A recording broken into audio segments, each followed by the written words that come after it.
ReZERO Season 3, Episode 11, Lilliana Masquerade is probably this season's most controversial episode yet, so let's talk about it. To preface, Lilliana as a character has always been controversial, especially in the web novel community. She had chapters from her point of view in the middle of the Wrath fight which annoyed lots of readers. As a novel reader myself, I didn't mind Lilliana, and I don't mind her either during her episode. Some people call this episode a filler episode, which is something I heavily disagree with. While Lilliana is indeed a minor character, her character still plays an intriguing role in the story, and it has a decent amount of thematic relevance in my opinion. This is something I'll discuss later on. This episode starts with us seeing a glimpse into Liliana's backstory. We see that she and her family were a part of a musical band. Later during the night, she tries and fails to play her lyre. As she lies in despondence, she sees that the stars form the shape of a guilty louse fang.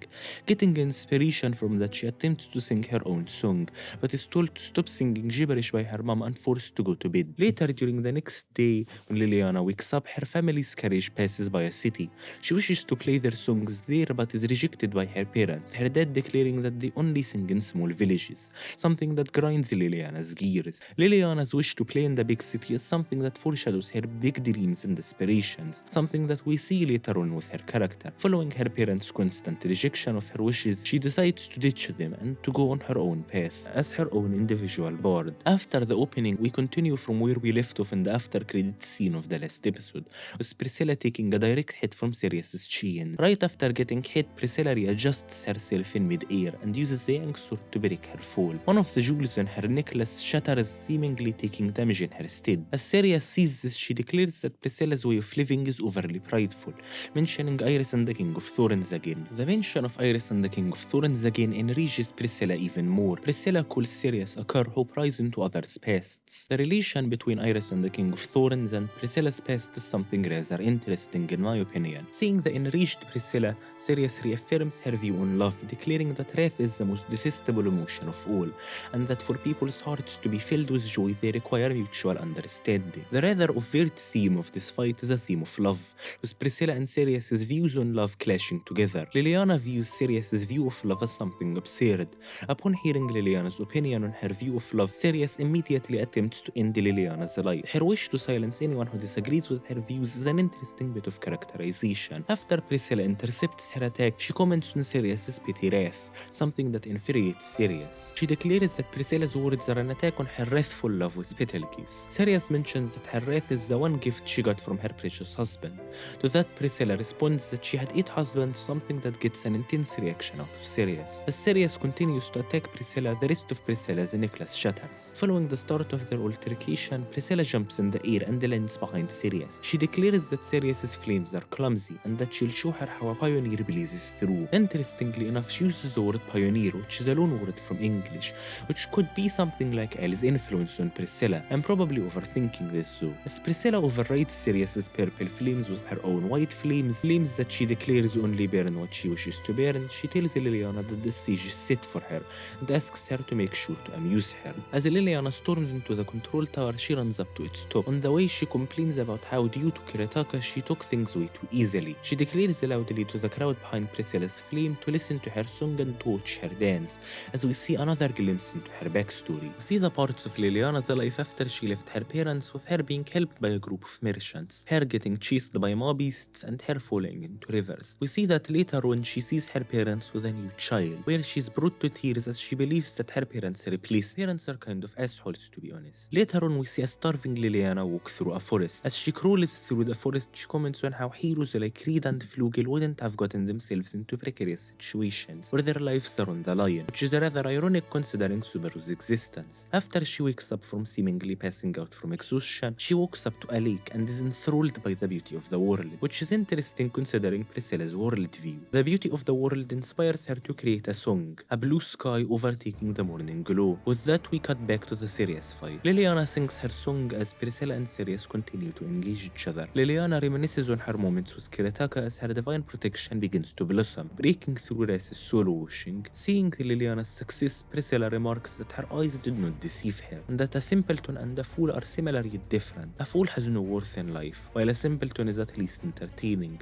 something that's interesting considering what she calls Elle in episode 9, declaring that Liliana has demonstrated worth beyond simple amusement. Priscilla proclaims that she shall reward Liliana's efforts. Upon seeing Liliana's success and enraged Sirius attempts to destroy the control tower, along with that she launches a massive attack upon Priscilla. After seemingly killing Priscilla, we see that Priscilla survived as another one of her belongings shatters. Despite the destruction of the control tower, Liliana continues to sing, impressing Priscilla. Sirius then reiterates her view on love, declaring that people wish for love and empathy, and that true love is becoming one. Priscilla rejects her view on love and declares that true love is the tolerance to accept differences, proclaiming that the idea of all seeing, feeling, and thinking the same thing is repulsive, right before she rips apart Sirius's chains. Following Priscilla's proclamation that the fight ends here, Sirius pulls out Tina from a pocket dimension she seemingly stored her in. Sirius attempts to use Tina as a hostage, but fails miserably as Priscilla continues to slash through her. Priscilla then reiterates that her young sword only burns what she wishes to burn and only cuts what she wishes to cut. Priscilla then ends the fight with a final slash, throwing Sirius into the nearby canal, making Sirius the first Archbishop to fall. We then see the people who were previously entranced by Sirius's authority begin to search for Liliana in the canal, following the control tower's complete collapse. The episode seemingly ends with a heartfelt moment between Liliana and Kirataka, and after credits scene we see Subaru and Regulus continue to converse,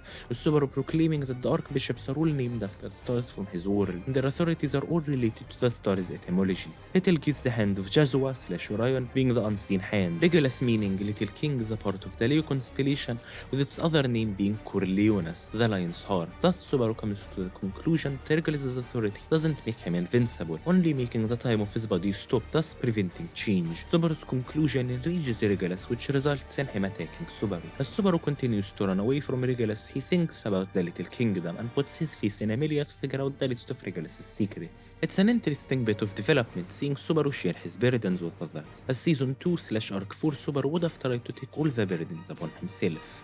Regarding Liliana's character, I've always viewed her character as a commentary from the author on the process of creating art. Her main struggle comes from the question of what it means to be a bard and how the idealistic view she holds towards the world is challenged. I'll put a Liliana analysis on screen written by my friend Salah444 as it gives an incredible insight into her character, and it's just a testament to how well written even minor characters are in ReZERO. Analysis and summarization aside, what did I think of this episode? Honestly, I viewed it as the weakest episode of Season 3 so far. While I don't mind Liliana as a character, and in fact I find her pretty well written, I still found the episode rather disappointing, especially with the cuts to the rigorous fight last episode. Allocating so much time to Liliana's chapter is a strange direction choice in my opinion. Animation wise, this episode is probably the weakest during this entire season. We do know that Season 3 is currently suffering from production issues, and it appears that the seemingly good schedule they had is catching up to them. The production issues were bad enough that Season 3 was cut into 2 different seasons, with Arc 6 being its own delayed season. Despite giving the Liliana episode a decent amount of time, there were a fair amount of cuts during this episode.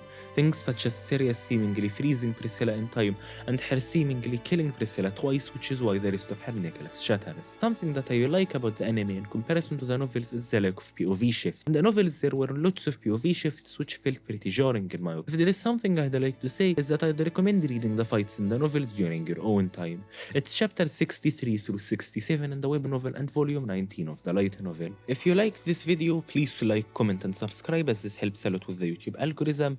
And if you like my content, please check me out on Twitter, TikTok and Instagram as I post content there. If you like the thumbnails to this video and the previous videos, please check out my friend at Shelton, his Twitter and TikTok, as he's the one responsible for making them. As always, please comment, like and subscribe for the algorithm, and thanks for watching.